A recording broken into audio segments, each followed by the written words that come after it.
students, how are you? I hope you are fine and enjoying the videos, and welcome to Pinky Goel Commerce classes. In this video we cover the small scale enterprises as defined by MSMED Act यानी कि small business and entrepreneurship. तो उसमें से अभी मैंने previous video में आपको small scale enterprises को कैसे डिफाइन करना है MSD एक्ट के थ्रू, जिसमें हम लोगों ने इन्वेस्टमेंट और आउटपुट के बेसिस पर उनको डिफाइन किया था। अब हम करेंगे एंटरप्रेन्योरशिप डेवलपमेंट, जिसमें हम लोग करेंगे कंसेप्ट, कैरेक्टरिस्टिक्स और नीड। ये नेक्स्ट टॉपिक है इसका। This is the new topic introduced with in 2 or 3 years ago। Entrepreneurship होती क्या है, उससे पहले अगर हम आपको एक छोटी सी शॉर्ट स्टोरी की फॉर्म में सुनाना चाहूँगी मैं कि एंटरप्रेन्योरशिप होती क्या है। एंटरप्रेन्योरशिप में देखिए कि एक बच्चा होता है, पहले पढ़ता है, पढ़ने के बाद ग्रेजुएशन हो जाने के बाद उसको नौकरी नहीं मिलती, लेकिन उसके अंदर कुछ एक टैलेंट होता है, कुछ एक स्किल होती है, जिसके बेसिस पर क्या करता है कि वो सोचता है कि क्यों ना मैं अपना काम शुरू करूं। काम शुरू करने के लिए क्या क्या चीज़ों की जरूरत पड़ती है ये आपको पता ही है। कैपिटल भी चाहिए, जगह भी चाहिए, और कई अगर ऐसी चीज़ें होती हैं जिसमें आपको मशीन वगैरह की भी जरूरत चाहिए। तो उसने सोचा कि कुछ नहीं होता, मुझे ऐसे दूसरों के यहाँ काम नहीं करना, मुझे अपना ही काम करना है। तो उसने छोटे पैमाने पर काम करना शुरू किया। छोटे पैमाने पर पहले उसने अपने आप ही मेहनत की। उसने थोड़ा काम करता था, लेकिन उसको उससे मुनाफा होने लगा। धीरे धीरे उसने उसी काम को अपने को सेटअप करना शुरू कर दिया और एक एंटरप्राइज की फॉर्म में शुरू बना दिया, यानी कि अपने बिजनेस को सेटअप कर लिया। तो आपने देखा होगा कि स्टार्टिंग से लेके उसने मेहनत की, उसके अंदर कुछ स्किल था, इनोवेटिव थी, क्रिएटिविटी थी, फाइनेंस की दिक्कत थी, उसने लोन भी ले सकता है। और अब इसी चीज़ को प्रोत्साहन देने के लिए गवर्नमेंट ने एंटरप्रेन्योरशिप डेवलपमेंट करने का सोचा है, और उसमें वो कई तरीक़ों से मदद करती है। तो इस टॉपिक में आज हम करेंगे कि ये एंटरप्रेन्योरशिप होती क्या है, क्योंकि पुराने ज़माने की अगर हम बात करें तो हमें लगता था कि जो एंटरप्रेन्योरशिप है वो बाय बर्थ होती है, यानी कि अगर किसी में कार्य करने की या बिज़नेस सेटअप करने की जो क्षमता है वो अगर उनके पहले से बिज़नेस है तो वो कर सकते हैं। लेकिन नहीं, आज अगर जिस व्यक्ति में हुनर है और उसके अंदर कुछ आइडिया है, उसके पास कुछ आइडिया है और वो कुछ करने की चाह है, तो वो अपना बिजनेस को सेटअप कर सकता है। तो entrepreneurship is the process of setting up one's own business as distinct means अलग। एंटरप्रेन्योरशिप यानी कि जो व्यक्ति बिजनेस चलाने वाला है, एक पूरा प्रोसेस होता है जिसमें वो अपने बिजनेस को अलग से from pursuing any other economic activity, दूसरों से अदर इकोनॉमिक एक्टिविटी से अलग होती है। ठीक है, वैसे तो हमने क्या किया हुआ है जो कि एम्प्लॉयमेंट होती है, एम्प्लॉयमेंट और प्रैक्टिसिंग सम प्रोफेशनल, यानी किसी के अंडर काम करने की बजाय या कोई प्रोफेशनल के अलावा जो दूसरी एक्टिविटी को करता है उसे एंटरप्रेन्योरशिप कहते हैं।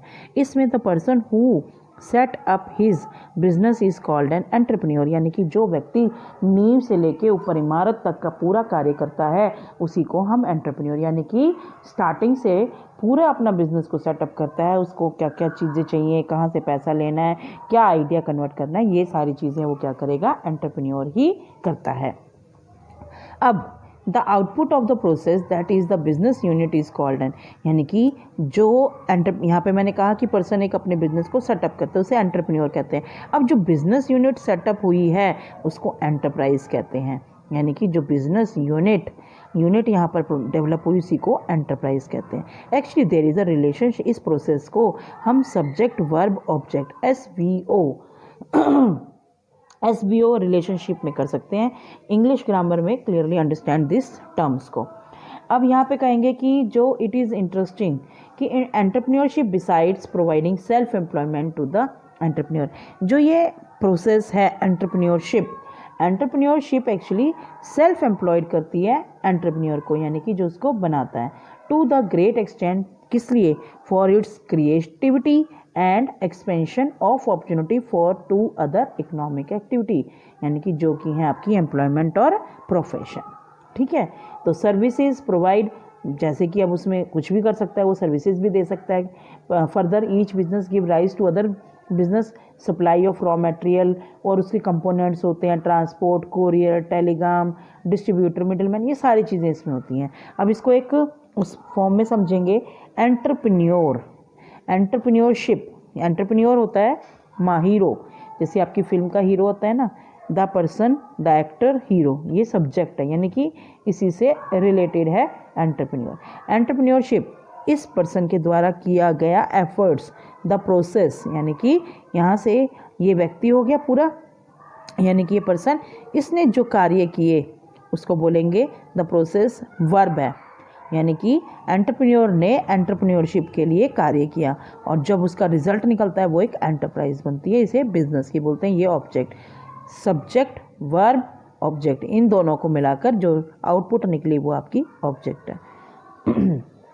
अब देखेंगे, entrepreneurship is defined as a systematic, purposeful and creative activity of identifying a need.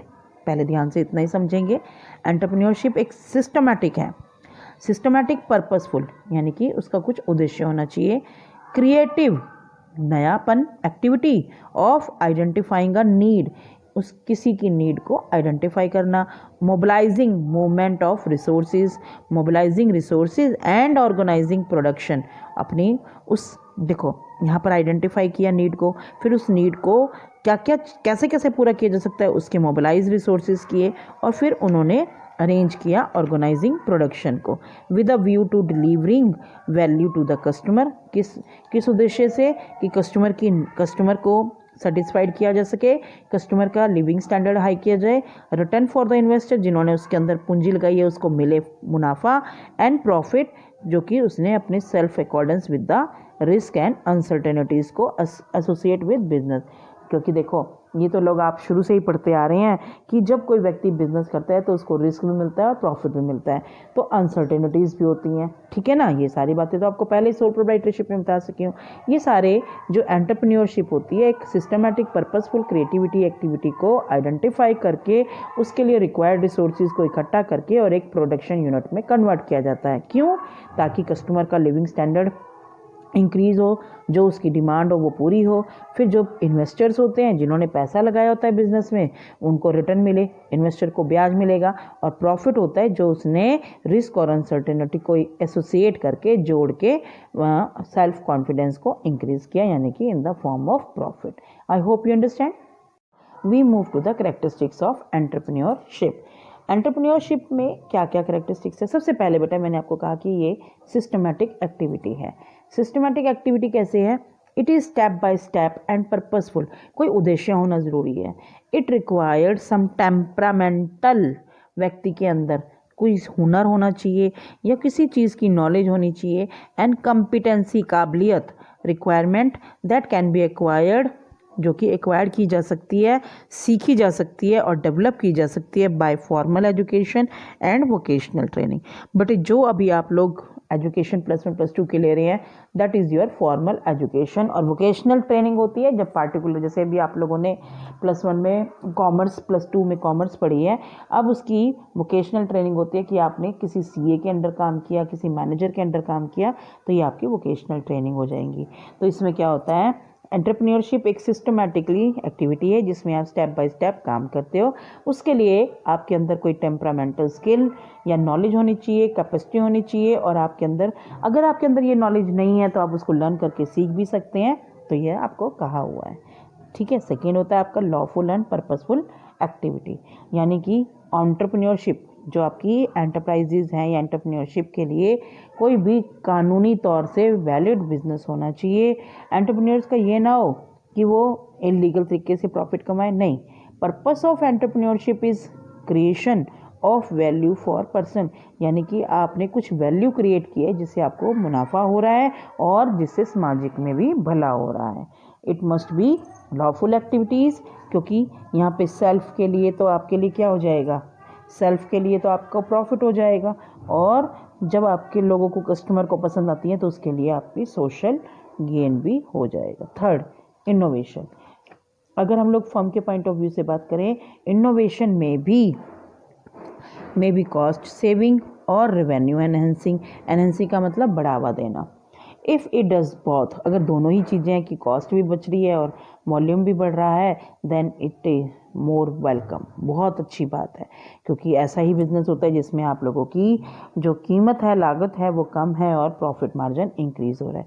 Even if it does none, कुछ भी नहीं, then still welcome innovation must become a, कि अगर नहीं बच रहा तब भी आपको इनोवेशन, जो नई नई टेक्नोलॉजी हैं, जो नई नई चीज़ें हैं, उनको सीखना चाहिए, वेलकम करना चाहिए। रीज़न बिहाइंड दिस, अगर आप अपडेट रहते हैं, आपके अंदर कोई इनोवेटिव है। अब जैसे मान लो कोविड-19 की वजह से जो टीचर बहुत पुराने हैं, जिनको बहुत ज़्यादा नॉलेज है और बहुत ज़्यादा समय से वो पढ़ा रहे हैं, लेकिन अगर उन्होंने इस समय में अगर उन्होंने ऑनलाइन वर्चुअल क्लासेस को नहीं सीखा होता तो वो अपने मैदान से पीछे रह गए थे।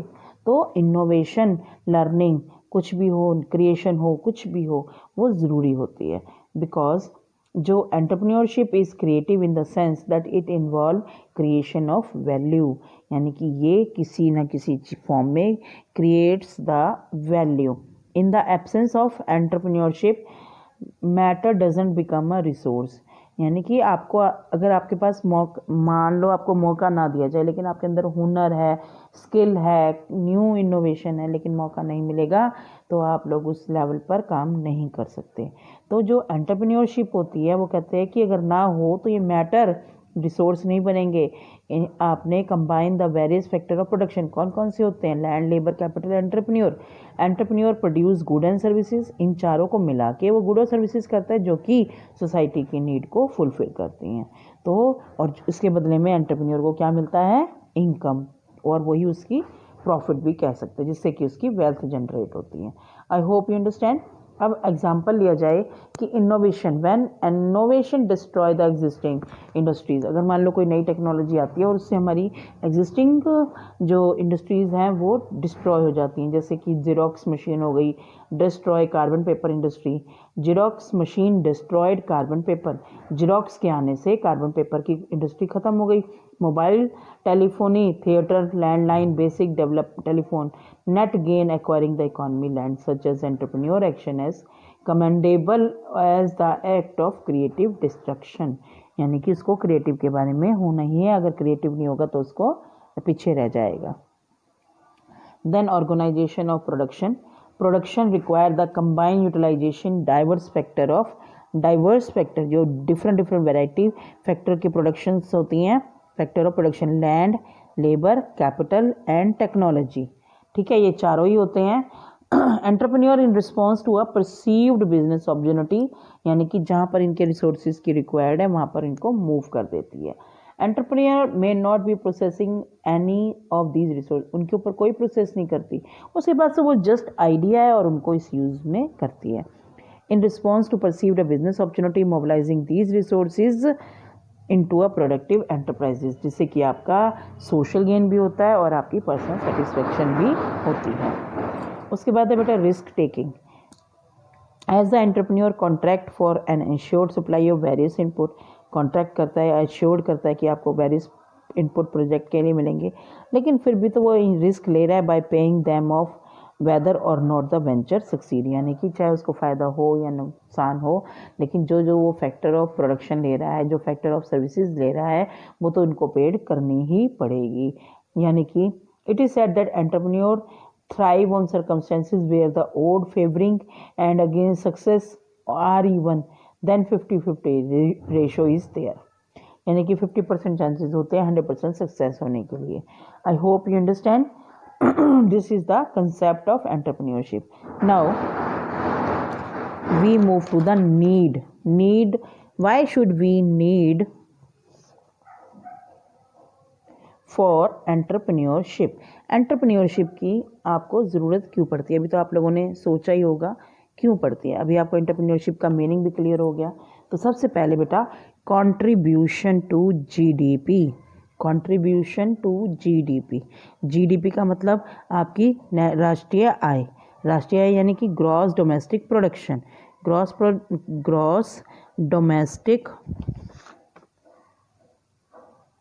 प्रोडक्शन, ग्रॉस डोमेस्टिक प्रोडक्शन यानी कि आपके देश की सीमाओं के अंदर जो प्रोडक्शन होती है गुड्स और सर्विसेज, जिससे इनकम जनरेट होती है, उसे जीडीपी कहा जाता है। इंक्रीज इन जीडीपी, अगर आपकी जीडीपी इंक्रीज होती है तो ये इंडिकेटर ऑफ इकोनॉमिक, यानी कि अगर ये इंक्रीज हो रही है तो आपकी इंडिकेटर ऑफ इकोनॉमिक, यानी कि आपको पता लग जाता है कि आपकी इकोनॉमी डेवलप हो रही है। Indicator of economic development. क्यों? देखो, आपने गुड एंड सर्विसेज बनाए, गुड एंड सर्विसेज के बनाने से आपको इनकम जनरेट हुई। इनकम कैसे हुई? गुड एंड सर्विसेज बनाए, अब आपने इनको बेच दिया, इनको बेचा तो आपको इनकम मिली, ठीक है ना, इस तरह से। और अगर इसको बनाने से आपको जो एक्सपेंसेस होता है that is also collected by in good and services, ठीक है। अब जैसे मान लो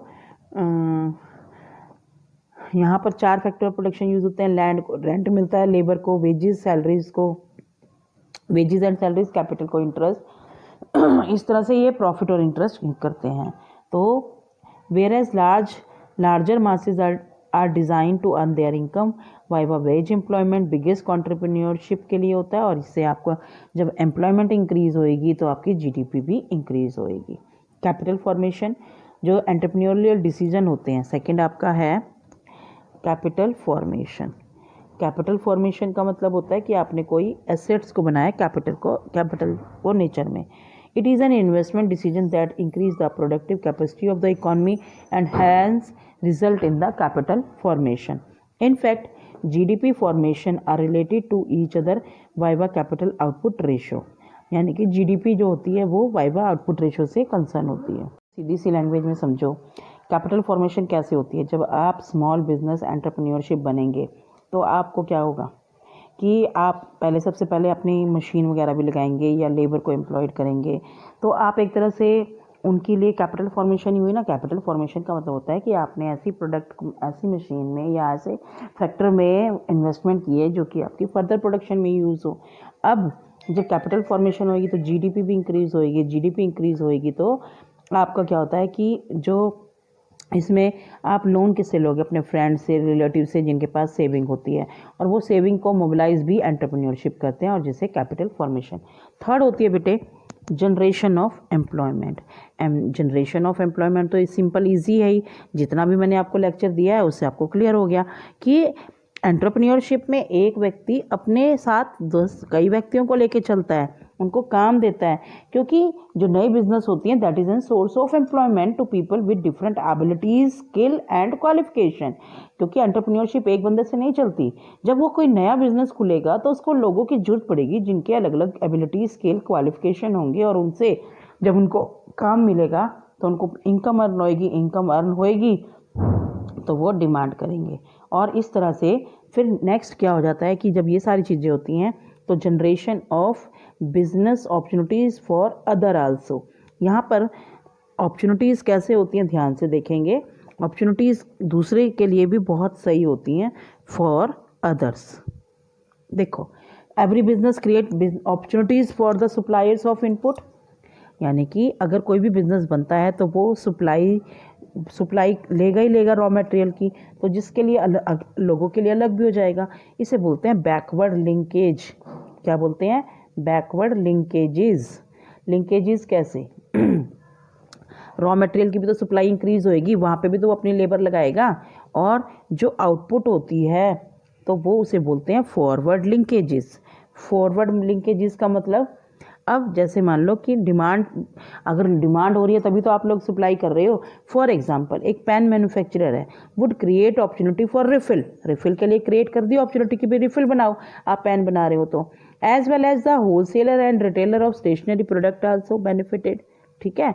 अब नेक्स्ट है आपका fifth, improvement in economic efficiency. Improvement in economic efficiency कैसे? एफिशिएंसी का मतलब होता है कि greater output from same input, यानी कि जो आपके पास साधन है उसी से आपने अपनी आउटपुट को इंक्रीज कराना है। कैसे हो सकती है? इम्प्रूविंग प्रोसेस को इम्प्रूव करके, वेस्टेज को रिड्यूस करके, और उनकी प्रोडक्शन यूनिट को इंक्रीज करके। फिर टेक्निकल प्रोग्रेस में भी बढ़ा सकते हैं। आप क्या करेंगे? Alerting labour capital ratios, that is by alerting if labour is provided with good implement, productivity increase होगी, ठीक है ना। और अगर आप लोग अच्छी लेबर है तो वो रॉ मटेरियल भी वेस्टेज कम करेगी। और लास्ट है बेटा आपको नीड हो गई आपकी increasing in spectrum and scope of economic activities. आपको पता है कि इकोनॉमिक एक्टिविटीज़ कौन सी होती हैं जिनसे आपका पैसा अर्न होता है। ये फर्स्ट चैप्टर में हम क्लियर कर चुके थे। अगर आप लोग मेरे इस चैनल के साथ फर्स्ट टाइम जुड़ रहे हैं बच्चे, तो please subscribe the channel and watch all the previous video. Development का मतलब ये नहीं है कि more and better of the existing, कि आप बस ज़्यादा ले लो और जो आपका है उसी को एग्जिस्ट बेटर करो। इसका crucial meaning diversification of economic activity है, यानी कि ज्योग्राफी, सेक्टरल, टेक्नोलॉजिकल स्कोप सारी जगह पे यहाँ पे इंक्लूड होता है। Entrepreneur mobilise local and even overseas resources to augment, यानी कि for the procurement of production, for the procurement of the productive capacity of a country. Indian multinational giant is the fast becoming a reality. अब लोगों में awareness भी हो रही है और वो ये कहते हैं कि जब आप इकोनॉमिक एक्टिविटी में जितना लोग जुड़ेंगे उतना ही बेनिफिट होगा। तो that are the needs for entrepreneurship. In next video we cover the process of entrepreneurship development, की कैसे किया जाता है और इसके स्टार्टअप इंडिया स्कीम वेज को कैसे स्टार्ट, यानी कि स्टार्टअप इंडिया स्कीम एंड उसको कैसे स्टार्ट किया जा सकता है, ये चीज़ें करेंगे। और why is IPR important for entrepreneurship. तो यहाँ पर IPR का मतलब होता है इंटेलेक्चुअल प्रॉपर्टी राइट्स। तो यहाँ से ये इंटेलेक्चुअल प्रॉपर्टी वाला तो नेक्स्ट वीडियो में कवर करेंगे, लेकिन अगली वीडियो जो आएगी उसमें आप लोगों का ये सारी चीज़ें क्लियर होंगी। I hope you understand. If there is any doubt please write in the comment box, and for my appreciation please subscribe the channel and press the bell icon for new notification. Thank you.